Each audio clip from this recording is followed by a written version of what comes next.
ભારત એકતા mission હેઠળ ખેડૂતોએ વડોદરા જિલ્લા કલેક્ટર કચેરી ખાતે જિલ્લા પુરવઠા અધિકારીને આવેદનપત્ર આપીને રજૂઆત કરી છે।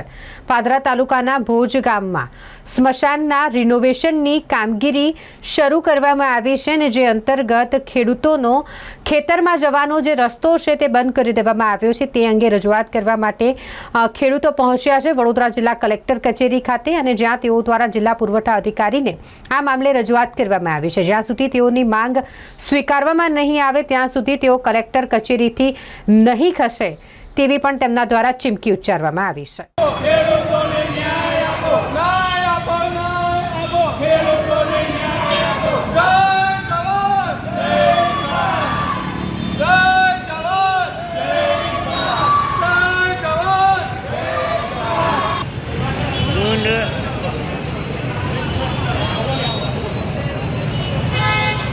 ગામના લગભગ 500થી વધુ ખેડૂતોનો આવા જવાનો રસ્તો બંધ થઈ ગયો છે અને જે પ્લોટ પર સમસાણ છે એ 74 નંબરનો પ્લોટ છે।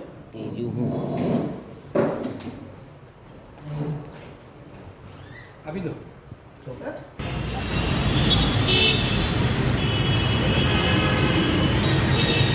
જય ભીમ, જય સંવિધાન, જય મૂલ્યવાસી ભીમ મારી ભારત એકતા મિશન દ્વારા આજ રોજ કલેક્ટર સાહેબશ્રીને મળવા માટે આવ્યા હતા। અહીંયા પણ ખેડૂતો સાથે ધોકાધડી થઈ ગઈ છે। કલેક્ટર સાહેબ નથી મળ્યા, એટલો ગુસ્સો આવી રહ્યો જેની કોઈ લિમિટ નથી કે મારું માથું ફાડ નકવું થયું મને થઈ રહ્યું છે અત્યારે। કલેક્ટર સાહેબને મળવા પડે નથી મળ્યા, બીજા મળ્યા છે અને ન્યાય મળશે કે નહીં મળે એમને હજી અંદાજો નથી। બધા જ ખેડૂતો અહીંયા આ મળશે અનશન પર અહીંયા બેસવાના છે। જેવી રીતે ખેડૂતોનો રસ્તો રોકાયો છે એવી રીતે કલેક્ટર કચેરીનો રસ્તો અહીંયા રોકાશે।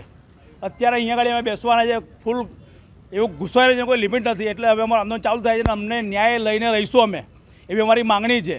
તો આજે તમે રજૂઆત કરી છે પુરવઠા અધિકારીની, શું કહેશો? એમને કીધું કે તાત્કાલિક ત્યાંના મામલતદારને તલાટીને બોલાવીને ત્યાંની દિવાલ તોડવામાં આવે।